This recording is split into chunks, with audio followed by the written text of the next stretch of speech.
Hello, എല്ലാവർക്കും ആദീസ് വേൾഡിൻ്റെ പുതിയൊരു വീഡിയോയിലേക്ക് സ്വാഗതം. എല്ലാവരും സുഖമാണെന്ന് വിശ്വസിക്കുന്നു.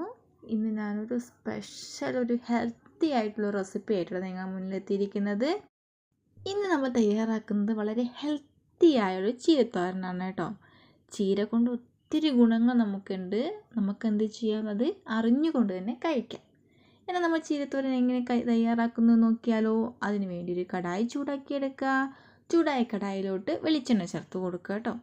വെളിച്ചെണ്ണ നല്ലതുപോലെ ഒന്ന് ചൂടായി വരുന്ന സമയത്ത് ഇതിലോട്ട് നമുക്ക് കടുക് ചേർത്ത് കൊടുത്ത് നല്ലതുപോലെ ഒന്ന് പൊട്ടിച്ചെടുക്കാം. കടുക് നല്ലതുപോലെ ഒന്ന് പൊട്ടി വരുന്ന സമയത്ത് ഇതിലോട്ട് പച്ചമുളക് ചേർത്ത് കൊടുക്കാം. ഞാനിവിടെ 3 പച്ചമുളകാണ് ചേർത്ത് കൊടുത്തിരിക്കുന്നത്. നമ്മുടെ എരിവിനനുസരിച്ച് പച്ചമുളക് ചേർത്ത് കൊടുക്കുക. അതിനുശേഷം കുഞ്ഞുള്ളി കുഞ്ഞായിട്ട് അരിഞ്ഞ് ചേർത്ത് കൊടുക്കുക. കുഞ്ഞുള്ളി എത്രത്തോളം ചേർക്കുന്നുവോ അതിനനുസരിച്ച് നമ്മുടെ ചീരത്തോരൻ വളരെ ടേസ്റ്റി ആയിരിക്കും കേട്ടോ. ഇനി നമുക്കെന്ത് ചെയ്യാം, ഇത് അടച്ചു വെച്ചൊന്ന് വേവിക്കാം. ഇലക്കറികളിലൊക്കെ പച്ച നിറമുള്ള ഇലക്കറികളൊക്കെ ഉണ്ടല്ലോ, വളരെ ടേസ്റ്റിയും ഹെൽത്തിയുമാണ് കേട്ടോ. നമ്മൾ ചീരയാണെങ്കിൽ തന്നെ ചുവന്ന ചീരയുണ്ട്, പച്ച ചീരയുണ്ട്. പക്ഷേ പച്ച ചീരയായിട്ട് നമ്മൾ കഴിക്കേണ്ടത് ധാരാളം പോഷക ഗുണങ്ങൾ അടങ്ങിയ ഇലക്കറിയാണ് കേട്ടോ ചീരക്കറി എന്ന് പറയുന്നത്. ചീര നമ്മളെന്ന് പറയുന്നത് തോരനായാലും കറിയായാലും എങ്ങനെ വെച്ച് കഴിച്ചാലും അത് നമുക്ക് ഒത്തിരി ആരോഗ്യത്തിന് ഗുണം ചെയ്യും. ശ്വാസകോശ സംബന്ധമായ അസുഖങ്ങൾക്ക് മാറ്റാൻ ഇലക്കറിയിലായ ചീര കഴിക്കുന്നത് വളരെ നല്ലതാണ് കേട്ടോ. ഉള്ളി ഇപ്പം നല്ലതുപോലെ ഒന്ന് വാടി വന്നിട്ടുണ്ട്. അപ്പോൾ അതിലൂടെ എന്ത് ചെയ്യുന്നു, 3/4 ഗ്ലാസോളം കഞ്ഞിവെള്ളം ചേർത്ത് കൊടുക്കുന്നുണ്ട് കേട്ടോ. കഞ്ഞിവെള്ളം നല്ലതുപോലെ തിളച്ച് വരണം. നമ്മൾ ഈ സമയത്ത് ഇച്ചിരി ഉപ്പും ചേർത്ത് കൊടുക്കുക കേട്ടോ. നമ്മൾ ഇലക്കറികളുടെ ആവശ്യമായ ഉപ്പ് ചേർത്ത് കൊടുക്കുക. കഞ്ഞിവെള്ളം ചേർക്കാതെ നമ്മൾ തോരൻ തയ്യാറാക്കാം കേട്ടോ. പക്ഷേ ഇച്ചിരി കഞ്ഞിവെള്ളം ചേർത്ത് തോരൻ തയ്യാറാക്കുമ്പോൾ വേറൊരു ടേസ്റ്റാണ്. ഇപ്പം നമ്മുടെ കഞ്ഞിവെള്ളം നല്ലതുപോലെ തിളച്ച് വരുന്നുണ്ട്.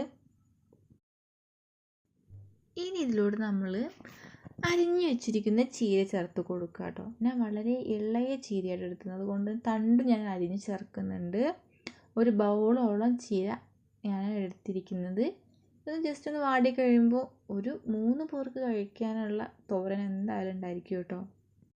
ചീര നമ്മൾ തോരൻ വയ്ക്കാനും കറി വയ്ക്കാനൊക്കെ എടുക്കുന്ന സമയത്ത് അത് തണ്ടൊന്നും കളയണ്ട കേട്ടോ. ഇളയ ചീരയാണെങ്കിൽ തണ്ടൊന്നും കളയാതെ തന്നെ നമുക്ക് തോരനായാലും കറിയായാലും വെക്കുമ്പോഴൊക്കെ നല്ലൊരു ടേസ്റ്റ് ആയിരിക്കും. നമുക്കെന്ത് ചെയ്യാം, നല്ലതുപോലെ ഇളക്കി കൊടുത്ത് ഒരു 2 മിനിറ്റ് ഒന്ന് വേവിച്ചെടുക്കാം കേട്ടോ. ആ കഞ്ഞിവെള്ളത്തിൽ കിടന്ന് ഒന്ന് വെന്ത് വരുന്ന സമയത്ത് വളരെ ടേസ്റ്റി ആയിരിക്കും. അതിനുശേഷം നമ്മൾ നല്ലതുപോലെ ഒന്ന് മിക്സ് ചെയ്ത് കൊടുക്കുക.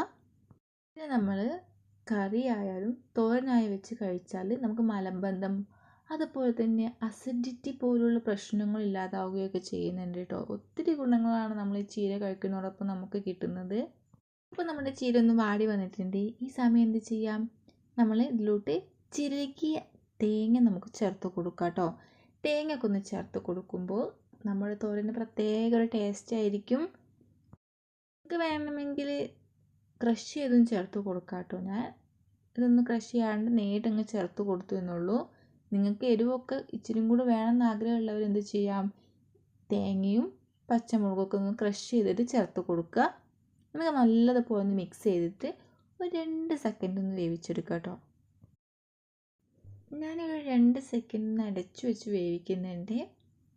അപ്പോഴേക്കും നമ്മുടെ ചീരത്തോരൻ ഇവിടെ റെഡി ആയിരിക്കുകയാണ്. അപ്പോൾ എന്ത് ചെയ്യുക, എല്ലാവരും ഇതുപോലൊരു ചീരത്തോരൻ തയ്യാറാക്കി നോക്കൂ കേട്ടോ. വളരെ സിമ്പിളായിട്ട് നമുക്ക് നൊടിയടെ തയ്യാറാക്കി എടുക്കാവുന്നേ ഉള്ളൂ. തയ്യാറാക്കി നോക്കുക, ഫീഡ്ബാക്ക് കമൻറ്റായി അറിയിക്കുക കേട്ടോ. വീഡിയോ നിങ്ങൾക്ക് ഇഷ്ടമായെങ്കിൽ ഫ്രണ്ട്സിനും റിലേറ്റീവ്സിനും ഷെയർ ചെയ്ത് സപ്പോർട്ട് ചെയ്യൂ. ഇനിയും ഇതുപോലെയുള്ള കുട്ടി റെസിപ്പിയുമായി വീണ്ടും കാണാം.